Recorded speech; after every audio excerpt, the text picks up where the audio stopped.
Cheating death. China's Wuhan coronavirus survivors recall ordeal amid reports of infections nearing 75,000. The number of survivors is also growing with more than 14,000 reported.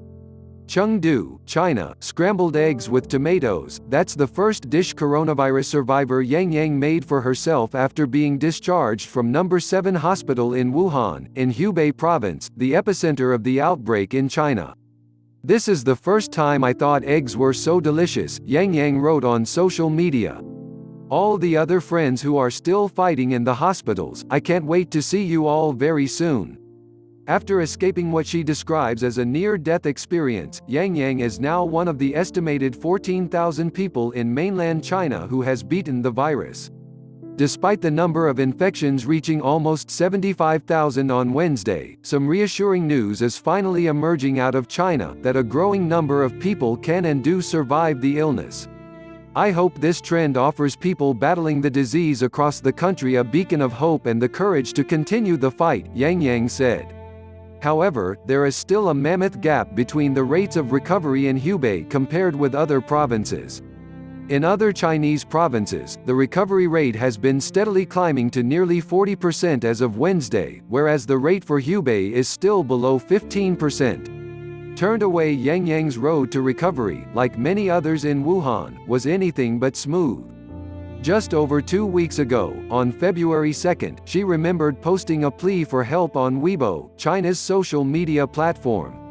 Both Yang Yang and her father were infected with the virus, but due to the severe shortage of hospital beds, the facility turned them both away on multiple occasions. "I'm helpless. Helpless," she wrote on social media. No RNA test kits were available at the beginning, and after almost a week, I finally got the test and received a positive result. Then the hospital said I needed 2 consecutive positive results to be admitted. "I don't know what to do. We don't want to die," she continued. Luckily, her post worked in her favor. After her social media post garnered widespread attention, she received a phone call instructing her to proceed to Wuhan No. 7 hospital for her treatment. 2 days later, her father was also admitted. Grateful for help during her treatment, she said the hospital was crammed to the gills, so she had to share the ward with 5 other patients. But she said she did not mind. "I was super grateful that I could get a bed already, so why would I even complain about the packed wards," she told Al Jazeera. But Yang Yang worried about the others who were sick who were not as lucky as her.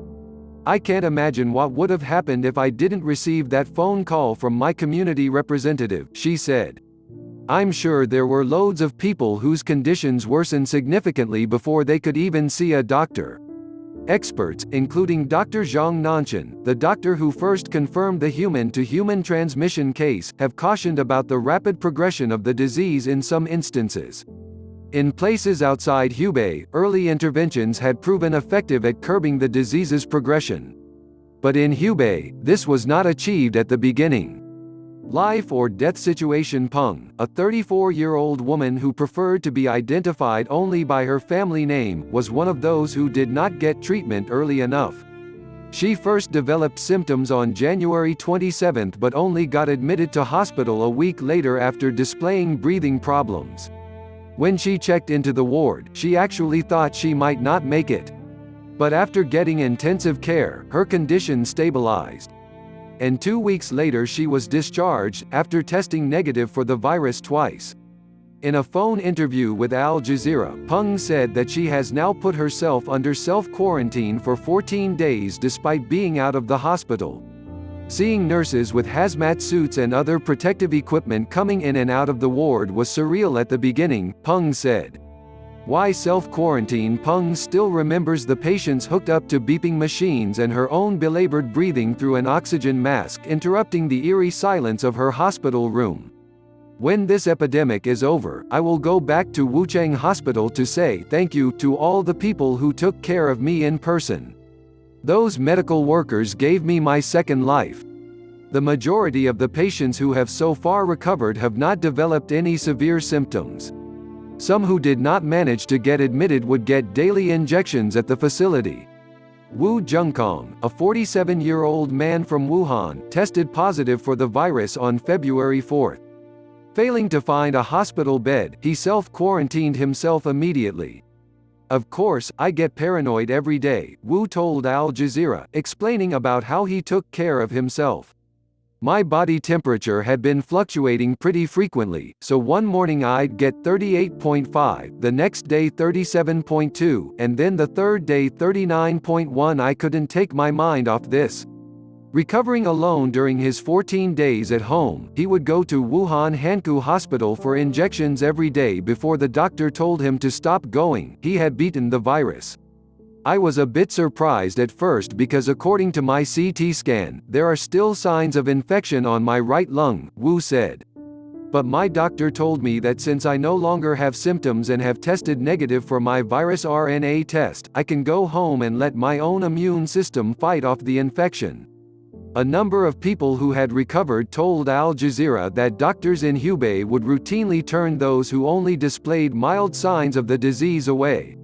In response to Al Jazeera's query about the handling of outpatients, a doctor at the Wuhan Red Cross Hospital said in order for patients with a residual lung infection to get a clean bill of health, they must meet two criteria: they should not have any symptoms, including fever or cough, and should pass the coronavirus test twice. The doctor, who requested anonymity, also said all patients who self-quarantined and had recovered must stay at home for a further 14 days. But they are required to report to a doctor immediately should any symptoms return. As for Yang, who managed to recover on her own and later had a CT scan, said the examination showed her lungs were healthy. And now she wanted to pay the help she had received forwards.